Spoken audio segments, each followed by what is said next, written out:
if you just give a person with ASD a chance, they might do a task 100 times better than somebody else if you just give them a little bit of room and a little bit of support. I go to a conference every year around autism, and there was one year a panel of employers who specifically had autism initiatives where they were looking to hire neurodiverse individuals.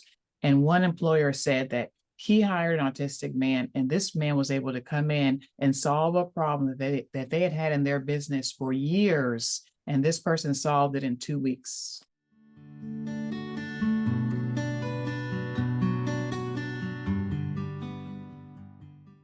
Welcome back to Mother's Guide Through Autism podcast. I'm Bridget, your host, and today I have Crystal Sanford. In the last episode that Crystal Sanford and I did together, I invited her back because we're going to talk about how to support our autistic teens and tweens to successfully transition into adulthood. Crystal is the owner and director of Sanford Autism Advocacy Group, and she's an expert in the field of autism and IEPs. She's also a mom to a teenage daughter who is on the spectrum. So she's going to share great tips and advice, both from her professional experience and her experience as a mom. So you want to stick around, gain knowledge on how to help your child successfully transition into adulthood. Welcome back, Crystal. Thank you so much, Bridget, for having me. It's just really a pleasure, and I enjoyed last time, and I'm honored to come back and share again. Yes, the more we spend time talking before I ever hit the record button, we may even have another episode after this one to discuss. Yes. But let's go ahead for our audience who's listening. And I shared a little bit about how I get so many questions about this topic when parents reach out to me personally. So let's talk about what it means to have a successful transition into adulthood for autistic individuals. And I know that when you've met one autistic person, you've met one. So it's going to be a little different for different families, but what does that kind of look like? So if we're going to generally discuss it, what does that successful transition look like? Yeah, I think that's great. I think it's always good when you're having a conversation to kind of operationalize the definition, like let's all know on the same page what we're talking about. So when I think about a successful transition to adulthood, because of my background, I think about our federal law around IEPs, and I think about the original purpose of an IEP in our federal law, IDEA, which is supporting individuals with needs in the areas of education, further education outside of high school, employment, and independent living. And that really is what they're supposed to be prepared for by the time they end up with either that high school diploma or leaving for the transition program. So I think as families, we as well can think about how we are preparing our young people for those three things. Yeah, that is great. And I know for a lot of parents, those are the three things. I agree. Sometimes it feels big. So, what are some of the things that we should be doing as parents to help prepare our kids? And when do you think that they should start? I think as we parent kids, parenting in general, but especially if you're parenting neurodiverse kids, it really starts from the beginning, from the time that they're little kids, and becoming a student of your child. That's something I learned early on. My husband was better at it than I was, but really brought it to my attention. The idea of he would just sit and watch my daughter when she would play, and he would just watch and study the things that interested her. And I think that's something that's important because some of those things continue on throughout their life. Is it that your child is really hands-on and they're always touching and grabbing things, or are they one who's, super creative, or are they into a certain thing? Is it Disney or whatever? Study, observe them. What supports them? What supports them when maybe they're dysregulated? Those kinds of things. Knowing that about your kiddo, because they're going to need to know that about themselves as those things continue and as they get older, so that they can become more independent in navigating life themselves. So I think it starts early on. And also exposing our kids to this world that they were born into, the different careers, different jobs. And again, that can start when kids are young, different, maybe behind the scenes. Maybe there's a love food, maybe they're a foodie. Maybe you get a chance to show them what it looks like in the kitchen of a restaurant, right? Because in the future, that could be a career path for them, something that might interest them.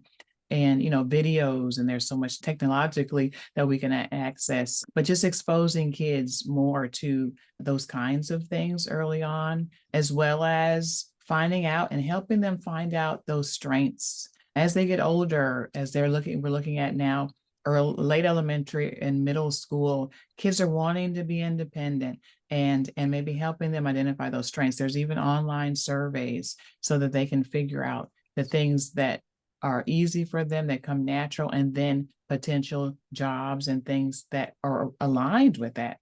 I ended up doing that in college, and that's how I found out about becoming a speech pathologist. And I had been in college for 3 years, and I wish I'd learned that sooner. So those are just some ways that I think we can help support our kids in the transition. Yeah, I'm a big advocate also for internships, Yeah. just to get, kids at least like exactly what you're saying, exposed to what a job might look like.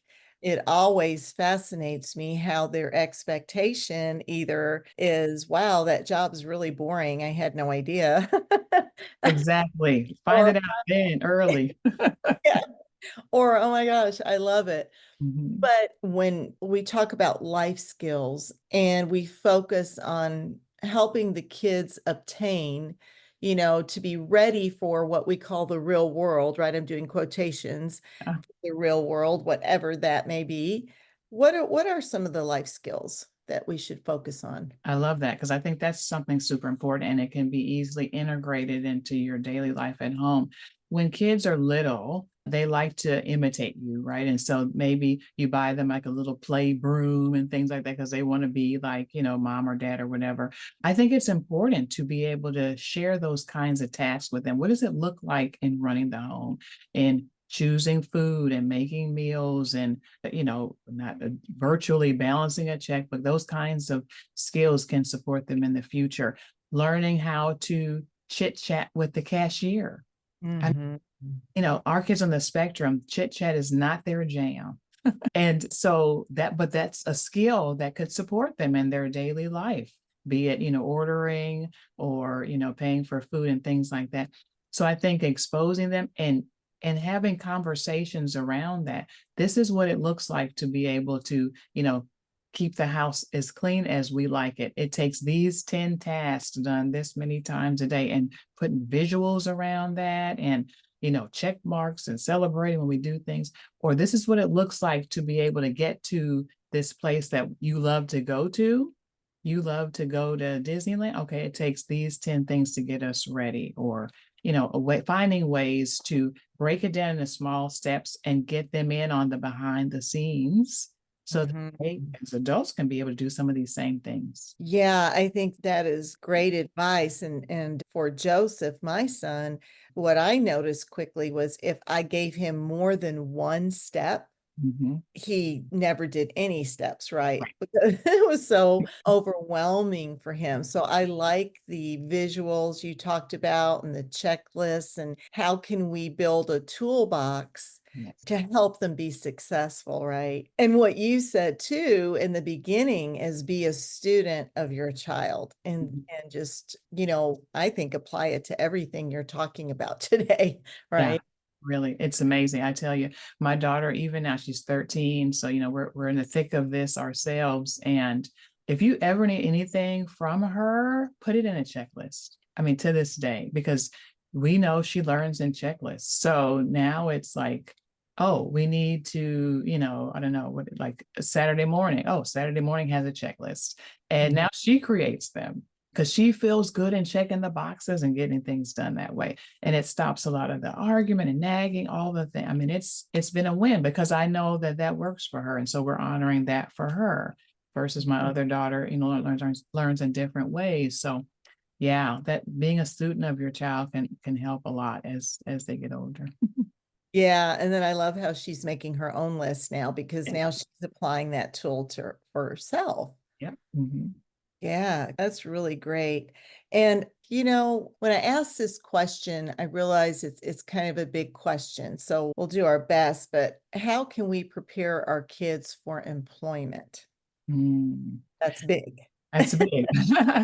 Because and like you said too, I want to try to give examples of every kid, and we know that the spectrum is so broad. So we know that there are individuals, there are children who have more needs, who maybe are using communication devices, and they may need adult support with them versus their kids on the spectrum who, are, have 160 IQ and everything in between. So I want to try to give examples that fits every broader, scenario here, but preparing them for employment, I think it starts with that, with those examples, with those checklists, teaching them how to take a lot of information and break it down for them, and then teaching them how to do that. I think also teaching our kids self-advocacy, something I worked on a lot as a speech pathologist, giving them language such as, I didn't understand you. I'm still thinking about that. I need more time. Can you repeat that? Can you write that down for me? Mm. Teaching them compensatory strategies like keeping a notebook with you at all times. If you know you're bad at remembering things, or a multiple list of steps, have something where you can write them down, because maybe your boss will or will not. You never know, or learning, having the language to ask for that. So yeah, self-advocacy and for them being employed and being in an environment outside of their safe zone, that can be super helpful. Yeah, I think it's so important. What I learned in reference to that is even when I thought I was making something small Mm-hmm. as far as a direction or a step for Joseph, Mm-hmm. make it smaller. Yeah, I love that. You know, because I know he understood it, Mhm. but exactly what you said, maybe he needs more time to process the information. And I don't think a lot of employers really understand that. And so that's our next step, right? To help educate. So any parents out there listening, teachers out there listening, employers out there listening, if you give, people with ASD a shot, they'll be the best Oh, yeah. employee in the whole wide world, but we just have to give a little bit and you get so much out of it. Oh yeah. And it's amazing. And we'd say the same thing to teachers, that the kinds of accommodations or extra supports that a person on the spectrum might need can really be supportive for all the students. We say that for teachers, same thing in the employment, industry. It could be helpful for every team member to have some of these things. So don't just think you're doing this person a favor, or it's going to take extra work, but it could be something that supports everyone. It could become a new policy or a new way of doing things. And you might see productivity and people enjoying their work. I know we're going to talk about this soon, but having people work in their strength, like you just said, is so powerful. If you just give a person with ASD a chance, they might do a task 100 times better than somebody else if you just give them a little bit of room and a little bit of support. I go to a conference every year around autism, and there was one year a panel of employers who specifically had autism initiatives where they were looking to hire neurodiverse individuals. And one employer said that he hired an autistic man, and this man was able to come in and solve a problem that they had in their business for years. And this person solved it in 2 weeks. I love that. I mean, really absorb that. And I see it all the time, and I just don't think folks realize that, well, with I'll use my son for an example. Yes, he may forget little things, big things Mhm. all the time. But then when he gets something, Oh, yeah. look out. Oh, Just yeah. look out. Oh yeah, we feel the same way here. If it's ever something that is a passion for her, or once she gets it, it's Yeah. it's 100%. She's flourishing, and she helps us in some of the things. So I totally agree. Yeah. We actually just had this conversation. My son was just home this weekend with his partner, and they both live with ASD. And talking about how to help guide your child if you feel like, are they ready for college or employment? How do we guide our kids to make that transition, post-secondary transition? Yeah. Yeah, that's a challenging one. I think again for neurotypical kids, much less kids with needs. So I think a part of it is having multiple fronts, like attacking it on all fronts. So the school, right? So at age 16, they should be adding in a transition plan to the IEP where there are goals to support transition. And their case managers should be like doing interviews with them and helping them do college, investigation or job exploration. So getting the school team involved.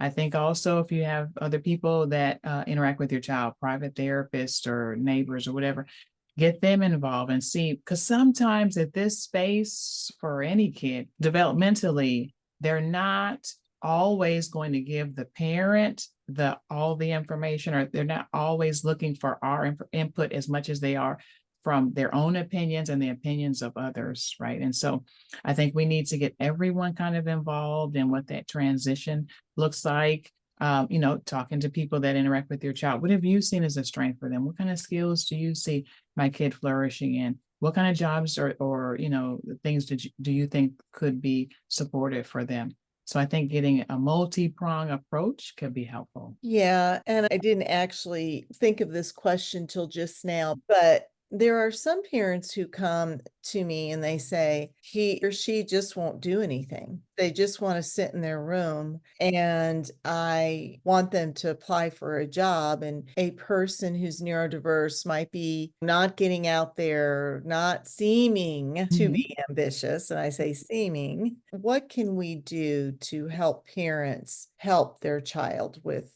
being able to even go apply for a job or college? One thing is, again, that multi-prong approach, maybe getting involved, a job coach, an outside individual outside of yourself, again, as the parent, to be able to come alongside them, maybe do some person-centered planning, finding out what your child or young person is interested in, what are their goals and ambitions, and then looking for experiences and opportunities around that.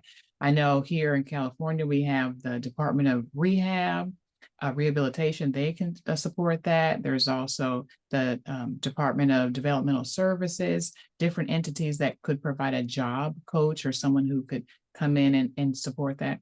And then again, as we're students of our child, looking at things that we know they're interested in. We know that, if they have a high interest in, social media, maybe they could be a social media person that does that work for a small business where they could get paid to do technology all day long. You know what I mean? So, yeah, knowing your child and offering them opportunities and choices. A lot of our kids, they do not like to be specifically like told what to do as much as if you give them two or three choices, that's easier.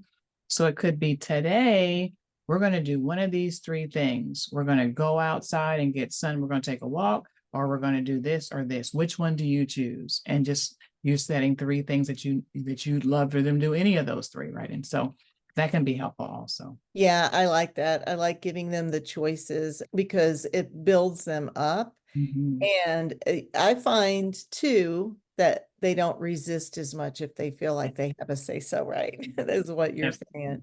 I've Mhm. seen that to be so true. So, what are some of the barriers to employment for autistic adults? And I know we touched on it, but really, what are some of those barriers? I think starting from the interview process, I think I'll say so far as online finding jobs and applying, some of that could be a strength because some of our kids really are good at technology versus having to like go in and ask for an application. So I think, as we moved on and where we are technology wise, that's helpful. But the idea of interviewing could be challenging.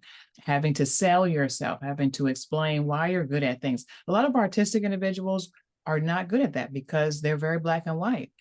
I know Mhm. how to do this and that's it. I don't have time to be explaining to you why I'm good at it. But that's the whole purpose of the job interview is for them to get to know you and you them and see if there's a connection, because working, as much as there are specific tasks to do, a lot of it is social Mhm. interaction. So getting past the job interview, maybe asking for some accommodations as I shared about this conference I went to, these employers, they changed how they interviewed, and they did group interviews versus one-on-one for their autistic individuals. And that was supportive for them. So maybe asking for some accommodations, asking to show your portfolio, because I think, again, that selling yourself can be a challenge. And then also the social dynamic of getting along with them, colleagues on a job and having to do chit chat. These are just things that aren't strengths for our people in the spectrum, but something that they can learn how to do.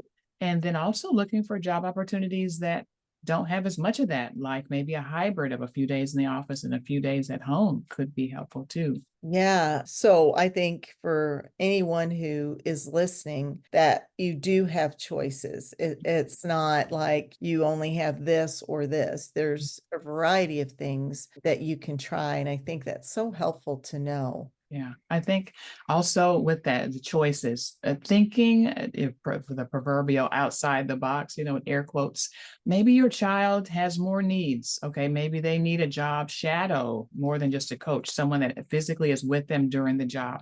There is funding for that through a lot of these different programs. And maybe they could work in the night because maybe your kid doesn't sleep much, and maybe they could do the inventory and stack the shelves at night at Target because they love Target. I mean, again, go with their strengths and interests, and then be creative and looking for ways for them to be able to use their strengths in a way that supports them. Yeah, I think that's great advice. I know with Joseph that he did it when he worked at the radio station, getting up at really, really early. Boy, that was tough for him. Okay. Right. So now he has a job where, he starts at 2 and gets off at 11 at night, and life is good. There you go, man. That's awesome. See, Yeah. now my daughter is the opposite. We just had a vacation this weekend, and she was the one, 6 a.m. Ooh, And that's early. we're all sharing the hotel room. And I said, sweetheart, it's vacation. So people don't want to get up that early. So I'm going to ask you to try to get up at 7, 8. And so for her to have an early job, I think she'd excel. She's often the one that is in the car ready to go and wondering why we're taking so long in the morning. So know your kid, know them, and then guide them in that direction. For your son, a job at 6 a.m. wouldn't work, but one at 2 p.m. is perfect. I love that. Yeah, I think again, there's the options and the flexibility. Not everyone's going to go down the same path. Right. What can we do as a society to create a more inclusive workplace? That's really good. I mean, I think a part of it is honoring people's, again, strengths and things that they do well, and accepting that everyone has areas of challenge and weakness, and trying to be creative in solving the problem of how can we involve this person who is neurodiverse, instead of saying, oh, well, they're autistic, they can't work here. Let's take a step and say, how could we change something so that they can work here? Because they do have these strengths and we want to honor that, and that can help our business. So how can we change things so that they can be successful here? I think that's something I wish would happen in a lot of places, and in clubs and in different places in the community. If people would just stop and think, how can we, versus a hard no, I think they'd see the benefit and the beauty that comes on both sides when we all interact together. Yeah, I think it makes life hard when we all try to live in a box. Yeah. And, for me, I believe I'm neurotypical, but I enjoy going to places that are a lot flexible, that aren't so rigid and really can conform to whomever, right? And I think the more we have these conversations, the more awareness there is. I feel like we're doing better, but we have a lot of work to do. Yes, that's exactly what I believe. We are doing better. If you think about in the 60s, 70s, I mean, we were still, unfortunately, institutionalizing individuals with disabilities. It wasn't until the late 70s where we saw saw that change. And then we got, 1975, our free and appropriate education and such things. So we're definitely better off than we were then, but there is still so much room for improvement. And so you're right, conversations like this is where it starts. Yes, and I hope anyone who's listening to this will share, not just with someone that they know, but schools, share, because it is so important. Is there anything else that you would like to mention before we go? I think I would just really encourage all families to be hopeful. I share with teach parents during different kinds of events, and I talk about that I've worked with children who, again, like I said, were, honor students and autistic, and I work with students who were still in diapers at 17 and autistic. And I have seen all kinds of children and young people thrive when given the opportunity and the right support. So I would encourage parents to be hopeful that wherever you find your child and yourself in this journey, be hopeful, be curious about how it can happen, how your child can be successful. Be creative and try to think again in different ways instead of maybe what you may hear from other places or what you might think is that, I don't think this is ever possible or it can happen. I encourage families to be hopeful and just think, how can it happen? Oh, I like that. The spin on words really, it really centers a different feeling. I really felt that. Where can people find you or find out more about your work and how to connect with you? Definitely. So we have we always say a small but mighty consulting group here in San Diego, California. And it's a Sanford Autism Advocacy Group, as you said. People can find us on our website, which is SD, like San Diego, autismhelp.com, or they can give us a call at 619-403-9097. Beautiful. And we will also make sure when we release this episode that people can find you. So you'll be able to find this information on our podcast and on our website. I really appreciate you taking the time out again to be on our podcast. And I have a feeling you're going to be back because we have a lot of work to do. We do. And I'm so thankful that you are doing this work of spreading the information, spreading hope for families who have autistic individuals. And again, I just kudos to you and thanks for this opportunity. Oh gosh, my honor. If you enjoyed this episode of A Mother's Guide Through Autism, please like and please subscribe to our YouTube channel and help us spread knowledge, hope, and inspiration. I'll see you in the next episode.